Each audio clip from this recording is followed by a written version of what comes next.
So yeah, just to let everybody in the audience know that the event will be recorded and will be uploaded to our YouTube channel as well. So thank you everybody for joining us for our final instalment of the Hope and Social Change Symposium series as part of the interdisciplinary York Hope Consortium. So we are delighted to be joined today in the rather warm weather by Oznur and Simon to reflect on hope amid authoritarianism, the case of recent Turkish-speaking migrants in London. The event today will be chaired by Simon and we'll start with a presentation by Oznur, followed by a Q&A segment. So everybody can use the Q&A function just down there. If anybody's having any problems, I'll be here on standby. So just pop a message in the chat and I'll be able to get your question to our panellists. So before we start, I'm just going to thank my colleagues at the consortium. So Indrajit, who's here, Arnab, Sanjoy and Claire. It's been a pleasure to work with you all on such an interesting and lively series. So as I kind of mentioned, today's event will be recorded and uploaded to our YouTube channel, but for anybody who might have missed the earlier kind of instalments, they're all up there. I will pop some links in the chat so you can catch up on some that have already taken place, or perhaps you might want to share today's event with some friends, family and colleagues. So I will now hand over to Simon, who will be chairing today's event. Okay, thank you so much, Mel, it's great to sort of be, as it were, chairing the final session of this really excellent series. As you said, we're really pleased to welcome Oznur Yardimci, who's a research fellow in the Department of Sociology here at the University of York, and has also worked as a researcher on one of the politics of Hope projects directed by Indrajit Roy, who's also here. So we're looking forward to hearing about some of the more recent research. I think she's been working on over the last 12, 18 months or so, specifically looking at the Turkish migrant community in London, or a particular segment of that community, and how Hope has kind of featured very strongly in their migration decisions and in their decisions around sort of how they integrate within the London community more generally. So we're looking forward to hearing her presentation, and at the end we'll take some questions. Okay. Thanks, Simon. Thank you. So I should share my screen. Just a minute.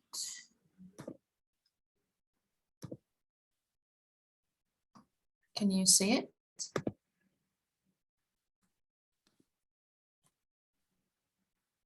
Yeah, not yet. Not yet. Sorry, my computer. The screen's just freezed. Oh, okay. It says has started screen sharing, but yeah, there isn't anything yet on it. Okay. Maybe I stop and reshare.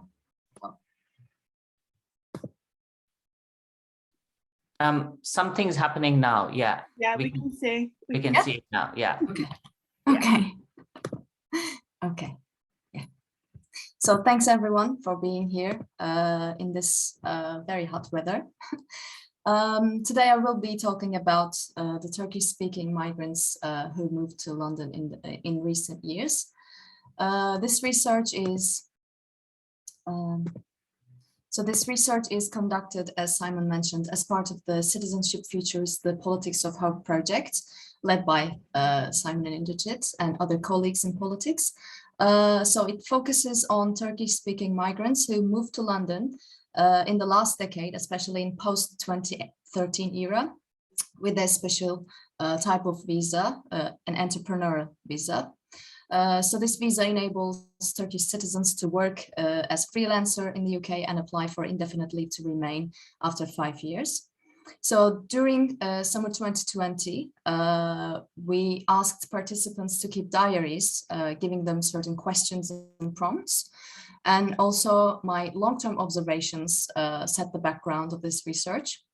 So when I was living in London in 2019, I worked in a cafe run by a Turkish family. And at the time I became part of this Turkish-speaking community, observing and watching the newcoming migrants and engaging in chats about why they left Turkey, why they moved to the UK and London, how they were settling in, and what were their future expectations and plans. So following these, I did some online interviews, semi-structured interviews. At the moment, it's just 10 participants. I conducted these interviews throughout the summer and autumn 2021. So 6 participants were the people who kept diaries for us, and 4 were new people. I got access through my existing links and also through social media groups. So this is an ongoing research, and the sample is very limited to be scientifically representative at the moment. So I will be basically presenting preliminary findings and insights rather than well-structured arguments. So all feedback are welcome.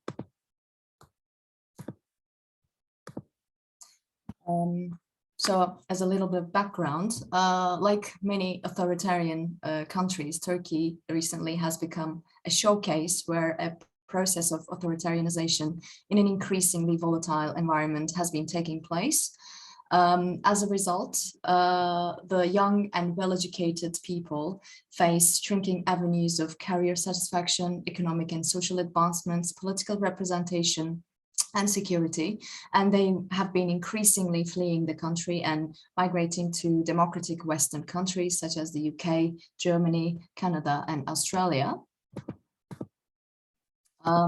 So I interpret this movement of young urban secular groups as an act motivated not only by the socioeconomic adversities or social exclusion in the country, but also by a crisis of citizenship. So what I mean by this is, since coming to power in 2002, the Justice and Development Party governments implemented an increasingly incommensurable citizenship regime, relying on explicit boundaries between worthy citizens and the undesired, unwanted ones. So as was already demonstrated in the literature, citizenship is not only a legal formal status, but also a sociological category, indicating a status in the sense of value, worth, and honor. And these are not secured by officially acquiring citizenship, but rather the entry to the community of value is defined in explicitly normative ways. So who belongs in the community and who does not have been defined in Turkey in accordance with the socio-political ambitions of the conservative populist government. So as such, the Turkish government derived official ideas regarding who is entitled to belong from populist antagonistic divisions between us versus them. The leader Erdogan drew on the old forms of political polarization in the country between urban secular middle classes and the allegedly exploited and marginalized nation to introduce the boundaries of his desired political community. And this distinction became more manifest, especially after the Gezi protests of 2013, which were framed by the Justice and Development Party as a threat to its political rule coming from both inside and outside. So within the context of the securitization and degradation of the rule of law, the conservative populist government and its leader targeted the daily practices of the secular urban classes, which added a new layer of insecurity and discontent to their everyday lives. So the governing method of the Justice and Development Party has been based on an unequal distribution of valued resources among the desired and undesired citizens. And these resources were not only material ones, but also immaterial ones, including the hope for a better future. As Ghassan Haj argues, states allocate different kinds of societal hope to different groups of citizens. So some groups may be recipients of only little or no social hope. And within the context of the populist authoritarian regime in Turkey, the government officials attempted to reserve beliefs in a possible future within the country to their ideal citizens, that is conservative, pro-government, patriarchal groups, while deterring hope for those deemed unworthy. And as a result, certain groups, including the formerly privileged urban secular middle classes, experienced shrinking avenues for political representation, social and economic advancement, and content and security. So I So the participants in my research they form a heterogeneous group. The sample includes 3 men and 7 women, all in their 30s when they moved to the UK. All of them were university graduates, and even those who got their degrees from average universities, they had experienced upward mobility in their family. So in terms of employment, there were those who were unemployed or working in precarious jobs in Turkey before they moved, as well as those who were working in high status, high income public sector jobs, such as ministries or public universities. All participants were coming from metropolitan cities in Turkey, and they all identified themselves as politically liberal or left-leaning and secular. And despite this heterogeneity, they shared a sense of there is no future in Turkey, which underpins their movement to the UK. So there are multiple sources of this sense of there is no future. First was related to shrinking career prospects and economic concerns. The participants all had aspirations for career development and self-improvement, but they mentioned the absence of merit in an autocratic allegiance-based work culture, which discouraged them to work harder. So a music teacher commented saying, if you do your job well, you can remain invisible forever in Turkey. You even get more respect if you work less. So nobody respects you because you have career aspirations and want to improve yourself. And another participant who was an architect also was fed up with the lack of merit, as she said. I knew that even if I graduated from a good university, nothing would change. Life wouldn't give me what I wanted. And I didn't ask much, actually. I only wanted my achievements to be appreciated and have a work life in which much less qualified people won't be my manager. So day by day, the participants were watching unqualified or underqualified people taking up senior roles just because they have nepotistic relations and links with the people in power. On a broader level, the participants experienced the pressure of securitization in daily life. There was a sense of socio-spatial entrapment, and one source was the securitization of daily life. The public spaces like parks, camps, streets, squares by the police and watchmen. So each of the male participants mentioned the routinized ID checks in various random places in the city. And one was even checked by the police 3 times within the same day, and they felt like they couldn't breathe. So the entrapment feeling was a little bit different for female participants. I mentioned more the appropriation of public space by the conservative, patriarchal, and masculine culture as the main source of entrapment. They had restricted places with which they were able to occupy space without feeling uncomfortable or threatened, as was explained by Clementine, who said, I was feeling more hopeless when I lived in Istanbul. Turkey has become a hole of hopelessness for me. I had no hope for a better life there because everywhere was full of men who thought they owned the space. Therefore, even if we went out, we did not feel comfortable and tried to choose locations that we know are safe and occupied by people like us. And gradually, our homes were the only spaces left of that kind. So for some of them, like Emily, who was a lawyer in Turkey, the threats were more concretely felt on a daily basis because of ongoing detentions of individuals like lawyers and journalists with opposing views. So she felt like the law of the jungle was in operation and anything bad could happen to her anytime. So in one way or another, these participants felt that they were outsiders and they lacked access to believe in a better future, as a result of which they decided to move and leave the country. So they chose coming to the UK, not because they were just, they were a big fan of the UK, but because they could, because of that special type of visa. So the move to the UK was a move from global east to global north. And it was a process of transitioning from being somebody to becoming nobody. For some, it meant quitting their well-paid, high-status jobs after graduating from good universities and working throughout their late 20s and early 30s. So most of them also had to convince their families, as this decision to quit those jobs and their lives were not always supported. Indeed, the capitals they possess in their home country had a shrinking currency in the destination, and they struggled in mobilizing capital, assets, and resources required for the way of life they aspire within the destination. Thus, when they first moved to the UK, they had to work in entry-level service sector jobs for which they were overqualified. For example, an associate lecturer in the university worked as a waiter in the pub, or a senior servant in a ministry worked as a receptionist at a gym. So regardless of their qualifications, all of them experienced also precarious housing conditions when they first arrived.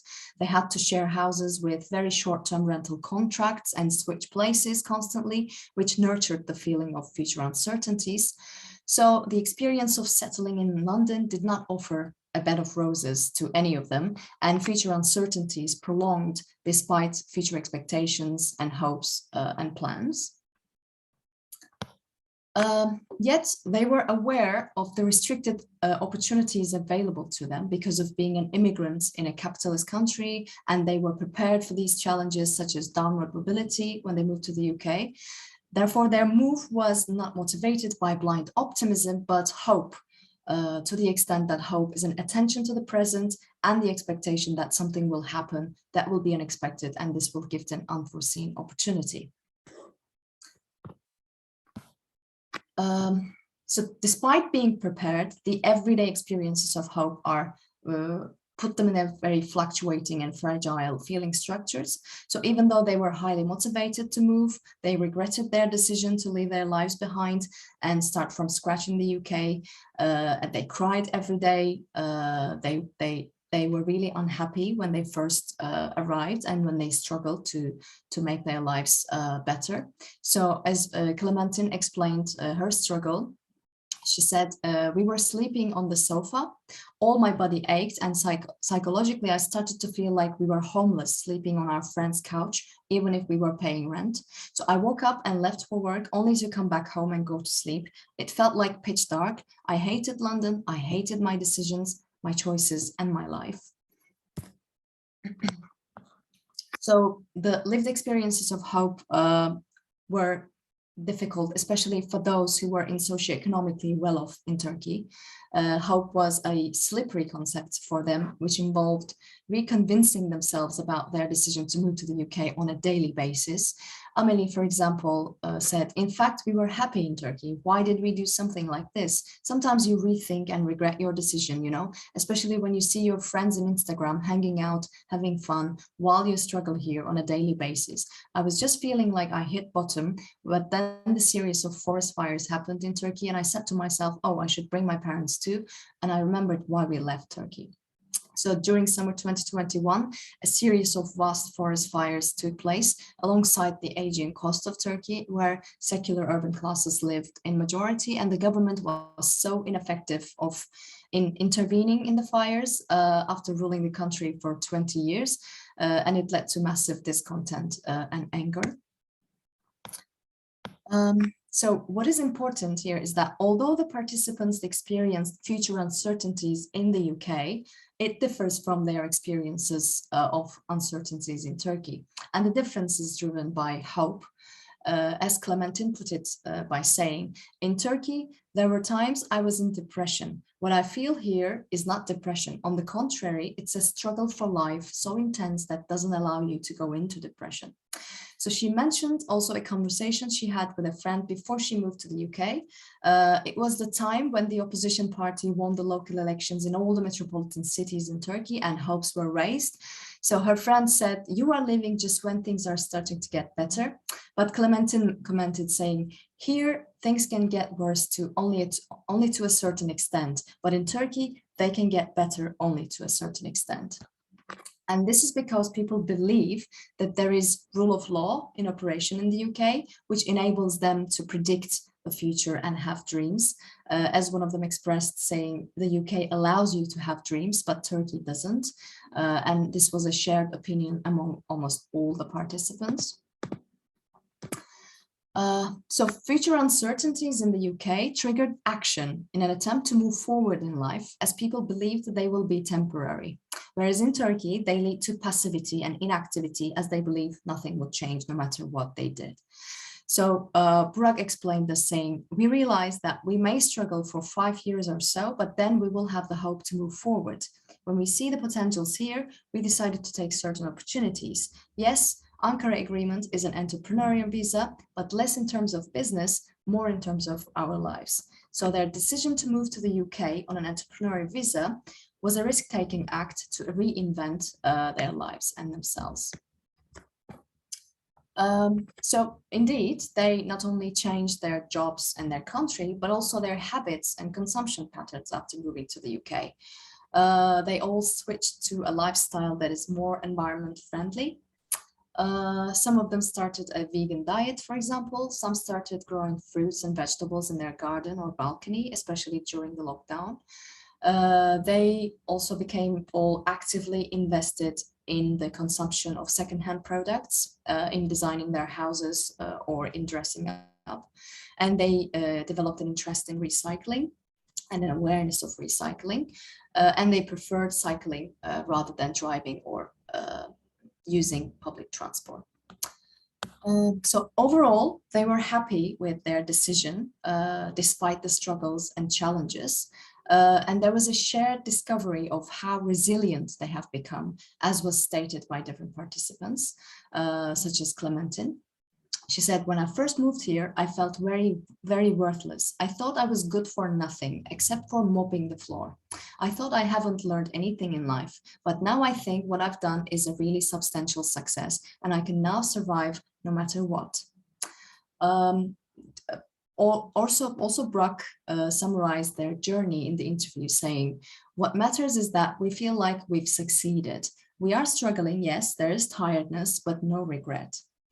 And also Mimi wrote in the diary saying that she would like to focus on the journey rather than the constant daily concerns. And she feels like they will figure it out when the time comes.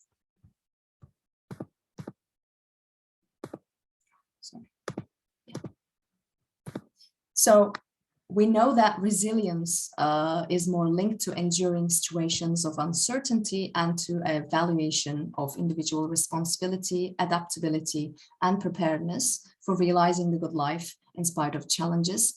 And in neoliberal governmentality practices, resilience rests on a sense of hope, the belief that adversity can be overcome. So this type of neoliberal hope offers a way out of the feelings of worthlessness and compliance-based hope of advancement in an authoritarian regime. So even within neoliberalism, there is hope, individual hope for these people, but thinking broadly, this migration and this kind of individual hope is no good for their country, for the country that they left, and for the broader community that they became part of. So thank you for listening. Thank you so much. Just put my camera back on. Thanks, Oznur. That was really wonderful and really wide-ranging talk that sort of encompassed both the experience that people had in Turkey,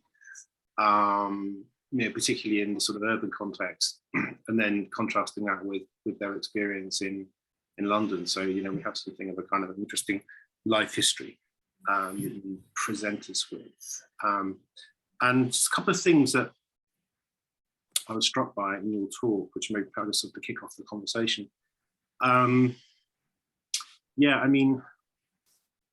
You talked very interestingly about, the gendered responses to the much more sort of authoritarian shift in governmentality in Turkey over the last decade or so.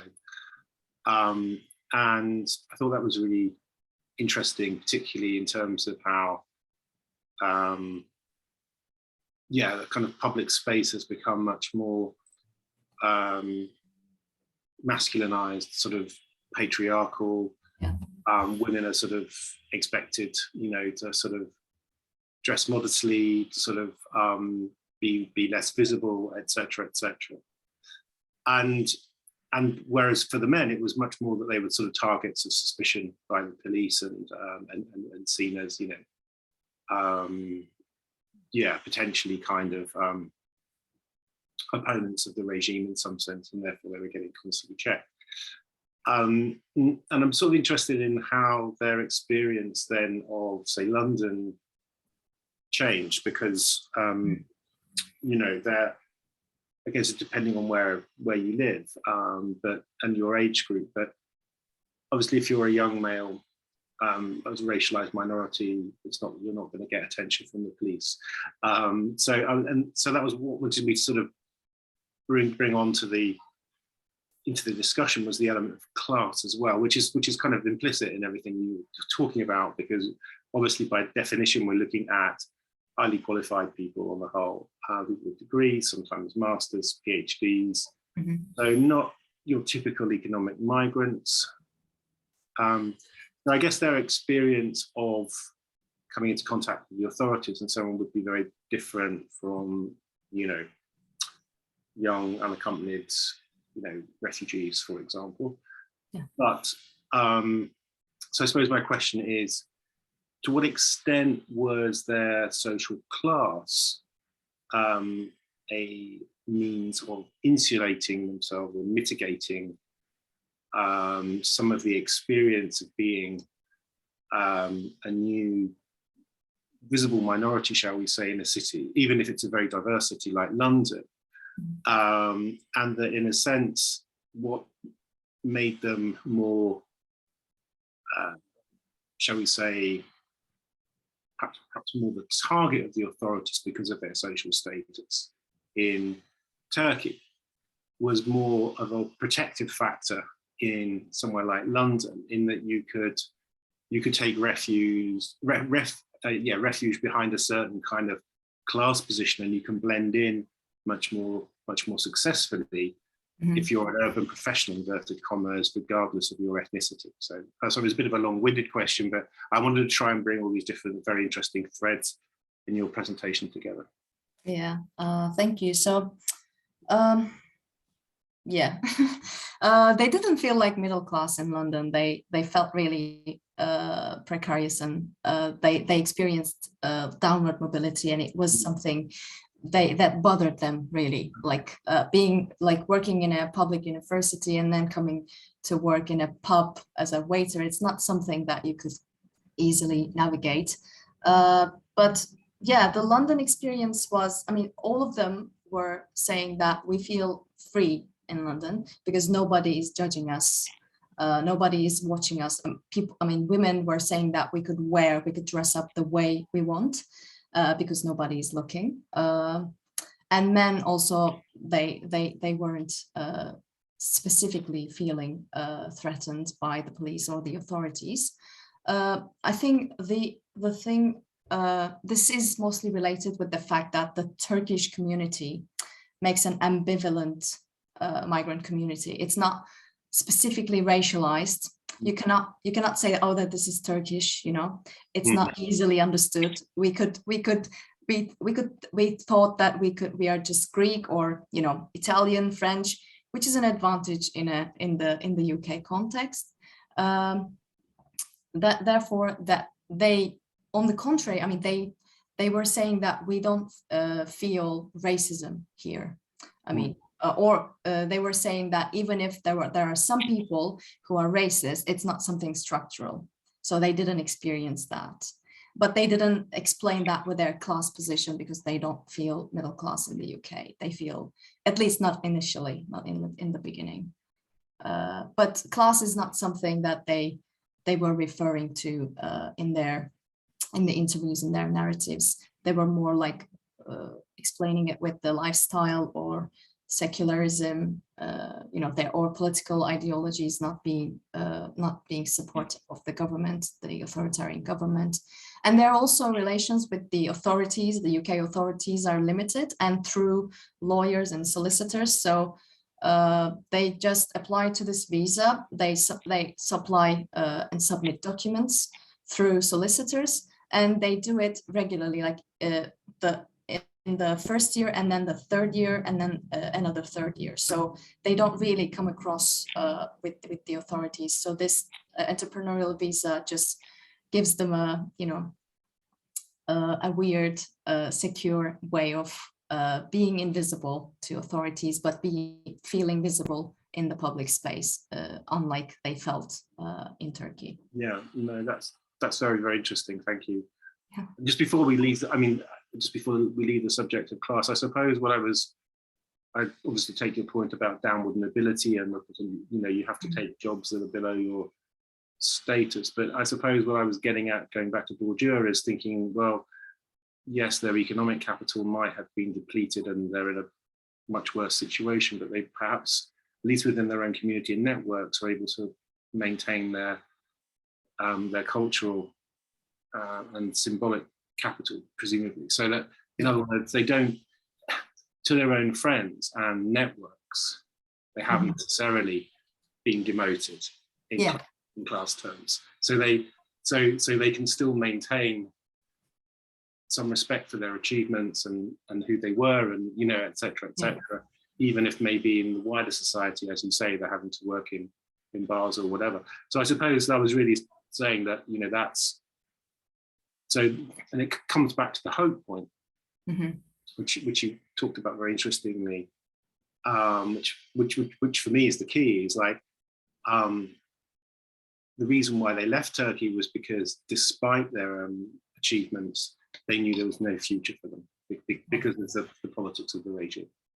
Whereas they might have to start by doing a bar job or something, but it may be that, you know, they could start a PhD program, or they could perhaps find a temporary teaching role or something like that, which would allow them, as it were, to climb back onto the ladder of the kind of career that they would ideally have liked to have pursued back in Turkey. So, and that's that kind of hope connection, isn't it? That's the sort of, that's the reason why, despite the hardships, it's worth striving for a better life, because, as you were saying, there is still that possibility still exists. It's not an absolutely pointless dream to have, and that would explain maybe why, after an initial period of feeling very kind of despondent and unhappy, eventually people start to see the benefits of.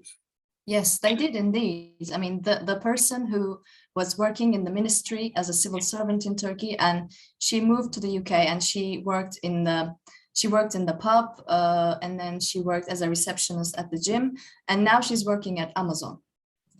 Okay. So after 2-3 years of struggle and, you know, the erosion of self-esteem, they find their ways because they invested in themselves as well. They are nurtured by this neoliberal culture, and they just invested in acquire new skills and developing their CVs, and then they reap what they sow. Well, that's interesting. Well, we've got a couple of questions from people who are in the audience. So I'll start with the first one, which is from Chris Devaney. It's a methodology question. They say, typically asking a migrant about the reason to leave their home can be traumatic. How did you navigate these conversations when you started the research?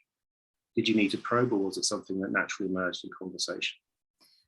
It actually naturally emerged, and I didn't even need to ask the question because people were eager to talk about it, because maybe it was a timely advantage when I talked to these people. They were in the beginning of their they were the initial process of their movement to the UK, so they were struggling, they were isolated, they were lonely, and they wanted to maybe talk about this experience. They wanted to make sense of it.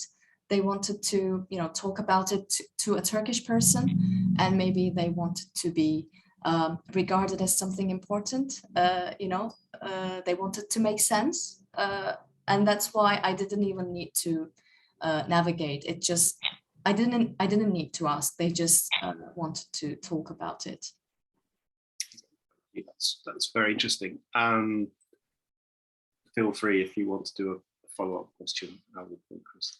And then Alex Newfam says, thank you for the great talk.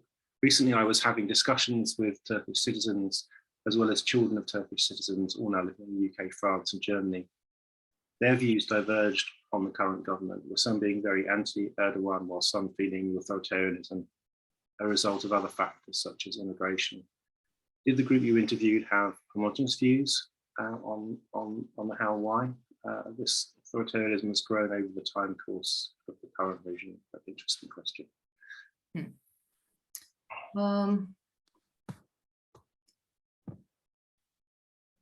They didn't. There was not explicit mentions on the immigration in Turkey. I think he's referring to the Syrian migration. So there was no specific mention. People were more talking about the interference of everyday lives, and the fact that they feel really uncomfortable in sharing their opinions at workplaces, or dressing up the way they want in public spaces, or wanting to talk to people from different opposite views. It was more about feeling insecure in their daily lives rather than more foreign policy issues. And in that respect, it was homogeneous, in their motivations were homogeneous. Good. Thank you. Hopefully that's answered the questions that we had from the audience. If anyone has any more, as they do feel free to put them in the Q&A. I see there's a raised hand though from Indrajit and also Mel. So if I start with you first, Indrajit, could I ask you to ask your question? Of course. Thank you. Thank you so much, Oznur. A fascinating talk as always. I was quite struck towards the end. You talk about your interlocutors leaving authoritarian hope for neoliberal hope, and I don't know whether I got that right, but were you saying that there was some authoritarian hope or some sort of hope that people had in Turkey at all? Mm-hmm. Or was it a complete sense of hopelessness which they were leaving and coming away to England? I mean, I'm sure as you move on, you'll find the distinction between authoritarian and neoliberal to be quite blurry, actually. But right. Leaving that aside, I just wondered if you had any thoughts on what might be the contours of authoritarian hope, and how specifically, if at all, it may differ from neoliberal hope, or is it really a question of authoritarian hopelessness? Mm-hmm. To neoliberal hope, or whatever kind it was. Mm-hmm. And the second thing linked to that was I was quite struck with the way you concluded that there is some hope, of course, but that hope doesn't necessarily, it might help individually, but it doesn't really help the community. Mm-hmm. And I don't know if I understood that right, but could you just elaborate on that second bit? Because that struck me quite close to the idea of what has been called cruel optimism, the idea that what you strive for, mm-hmm. and of course you're not a fool to strive for it, you're absolutely a rational person to strive for whatever it is that you're striving for, but that itself is in the long run likely to undermine your well-being, your happiness, your collective sort of sense of worth. Mm-hmm. I don't know if you were going that route, or was there something else? I just wondered if you could unpack that or think about it with us. Yeah, but thank you again for an excellent thank you presentation. Yeah, thanks for bringing this to my attention. When I said authoritarian hope, it didn't cover the participants in my research. Authoritarian hope was, it's if you are loyal, if you are allegiant to the regime, then you may be rewarded. You may feel that you belong, and you may get some material rewards as well. At least this was what happened in Turkey. So it was in the case of the participants, it refers to authoritarian hopeless. So that because there's no possibility for them to be included in that hope. Regarding the second thing, can you remind me? It is the cruel optimism. Yeah, sure. I mean, I was just wondering. I just wondered if you could tell us more about, your last comment. There is a lot of neoliberal hope. People are able to, in England, in Britain, they are able to do things, within a few job cycles, like you mentioned. They move from quite precarious conditions to somewhat more precarious conditions. Somewhat less precarious conditions. But then you also suggested, or I thought you suggested that, even that move, it might improve their individual well-being, but it doesn't necessarily, improve their sense of self-worth and their communal sort of, being together. I just wondered if you could elaborate that, or did I get it wrong indeed? And that no, you got it right. But it's just since these are just developing thoughts, I was just very sneaky in making that argument. Good, yes, and you don't want to sound like you're pro-neoliberal, are you? Yeah, what I meant was, I mean, although individually these participants, they are proud of their struggle, and they just discovered this resilient self in themselves, and they just reinvented themselves, and they became more, I don't know, environment friendly, more, I don't know, conscious about certain things that they didn't know while they were in Turkey. This, I mean, from the broad perspective, these are highly qualified and young individuals who could actually contribute to changing the society for the better in their home country. So when they move to the UK, they find themselves in a fragile visa situation. So what they told me was they were avoiding being political or engaging in political activities for certain periods of time. At least they got the indefinite leave to remain. So they are pacified when they move to the UK, and during that struggle, they become more individualized, and their life become just more centered on the family or household. And this is a loss for the country they left, and maybe for themselves. And this is a gain for the global North, because they now get the highly qualified and pacified community to contribute to their well-being and welfare. Brilliant. Thanks. That makes a lot of sense. And I think you may well want to sort of look at the cruel optimism sort of work, which, although it draws from literary studies, it might be something worth appropriating for your own work, which is, of course, there's optimism, there's hope, but and it's doing very well for those individuals, but what does it mean for the national community, or indeed, for the people who may otherwise have benefited from their from the brilliance of these individuals. But thanks. Thank you for your contribution. Thank you, Andrew, for that really suggestive idea there as well. And so, Mel, you've been waiting patiently. It's just two quite quick questions, I think. One was following on from Chris's point. I think probably because I'm in the middle of field work, it really got me thinking, was this whole idea of what you sort of touched on, which was almost in a way that your positionality might have helped throughout that interviewing process. I'd be quite interested to hear like a little bit more about that, really, about how that was about probing on like quite sensitive issues, such as like why people left home, or how they're feeling now. And my second question, which you may not be able to answer, but it did just get me thinking, these kind of more neoliberal individualistic ideas of hope, I wonder how that might compare, and you can't predict this, but in say 10-20 years, when they're no longer kind of new migrant populations, because again, just kind of thinking about those much earlier populations of migrants, how they came with quite similar, I mean, the Windrush generation is the prime example, right?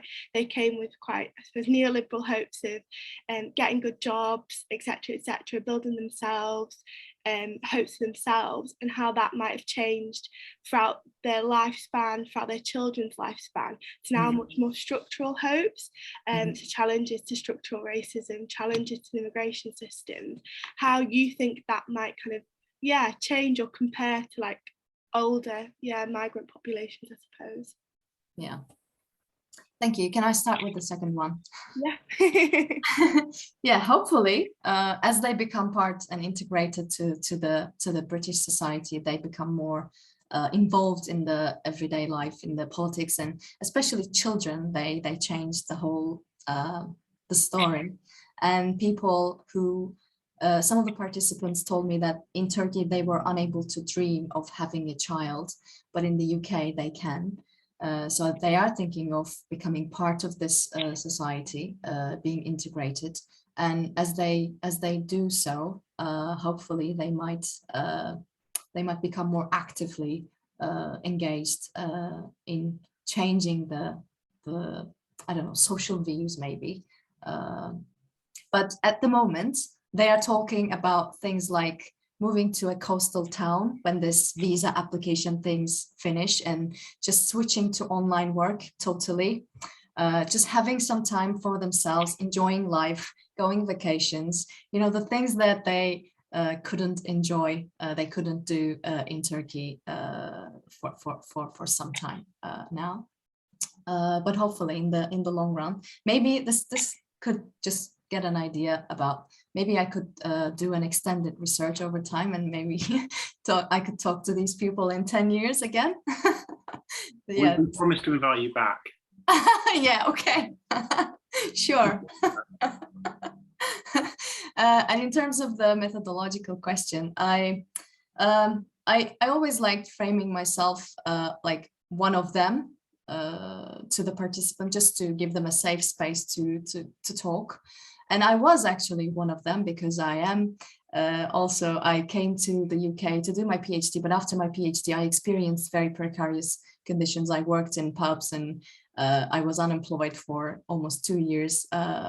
So yeah, I was actually one of them. I was involved in all those discussions and conversations, and I referred back to them during the interviews. Yeah, like I give references to, you know, I was doing this in London and there were these kind of conversations. What do you think about them? So it just helped me just give them a comfortable space, non-judgmental space, so that they could share their experiences and their vulnerabilities with me. Yeah, because it wasn't easy for them. They didn't want to talk about the negative side. They did want to, you know, evaluate it in a different way. But if the person speaking to you talks about openly the vulnerabilities, the precarities, the adversities that she has been going through, it just gave them an idea that, okay, this person, maybe I can talk about these, you know, comfortably. Hopefully they felt this way, but the feedback after the interviews were all positive, and they felt like they were having a chat with a friend. Thank you very much. Thanks for the question. Thank you. Now, yeah, and I think that, you know, you brought out some very interesting things about, you know, positionality and field work and how you deal with some of these sensitive topics, but certainly it also highlights the fact that, you know, yeah, there are advantages certainly in being close to your research community. There are obviously also some disadvantages. Yeah. You know, I guess which you you probably need to sort of, not necessarily was obvious either, I suppose. In the, you know, they might assume you have a particular view or position that you share, and so on and so forth. But I think it goes back to the other question about, you know, maybe that it ends up sort of being a community which is more self-selecting, so the homogeneity you talk about is partly a reflection of the fact that these networks tend to sort of come from the same place and from similar experiences and backgrounds, and you're not making a claim that everyone that's sort of on a anchor agreement visa London is necessarily sharing the same characteristics as your sample interviewees, right? So, so you know, there will be people who just want to start up a business and you know, are not in any sense kind of political exiles. You know, they might indeed be quite sympathetic or indifferent or whatever it is to the politics of present day Turkey. And then I guess you would have maybe a sort of slightly different set of concerns, interests, you know, and identities that would manifest. So yeah, of course, there were people who were just concerned with economic gains and making profits, and I didn't include them in my in my sample. But, you know, I mean, I guess it's worth saying that, yeah, I mean, if somebody wants to do that study, you know, they can, and that would, you know, I mean, in a sense, in terms of our understanding of that diaspora, it would be kind of probably good if someone did, because it would help to, you know, put your study in context as well. So thank you very much for a really, really stimulating presentation and discussion. Thanks to all the people that asked questions. Before I go, I just wanted to say there was one final comment which I thought you might like to hear, Oznur, and it's from Tugba. I'd like to say thank you as an immigrant from Turkey who had the same paths and was nobody in the UK for a while in the past, similar to participants in your research. It's great to see these immigrants are seen and understood by such great academics like you. Thanks again. Oh, thank you. Rather nice comment to end. Thank you. We can all agree Thank you. with that. So we're coming to the end of our session, our final session today. But I don't know, Indrajit, if you wanted just to sort of say a final wrap-up comment for the series as a whole, and maybe you want to sort of thank the participants and facilitators or whatever. I'll leave it up to you. Yeah, no, thanks. And of course, before I close, I'll hand it back to Mel for you know, calling it a day. But I am very, very grateful to everyone who's participated in this series today, as well as over the last few months. Obviously, my co-conspirators, Sanjay Bhattacharya and Claire Chambers, along with the brilliant Melissa Williams, who's here, and Arnab Chakraborty, who helped to really put this together and get it going. And I have to say, Mel did a fantastic job curating the, you know, the sequence, including Oznur. The idea of having you as our final speaker for this was Mel's, to be honest. You know, she said, you know, that nobody better than you who could sort of speak on this. And of course, that's because along with Simon, Carol, Surikant, you, Oznur, have been part of the larger project on Hope, on which this series builds on. So I would very much like to thank all of you for having participated in today's event, also in previous events, but also for the broader project, as well as the ideas therein. Our colleagues in the AV unit at York have been incredibly supportive, along with marketing folks who have really, you know, helped to disseminate links, sort any issues, worked with Mel and Arnab to, you know, put things together. Vanessa, who interned with us for a few months and whose internship closed last week, was brilliant with, you know, being on top of what we're doing, when we're doing. Joseph, our doctoral student at the department in history, I think, you know, is going to put together some write-ups for the Talking About Hope scheme, which, you know, if you follow us on social media, you'll hear more about.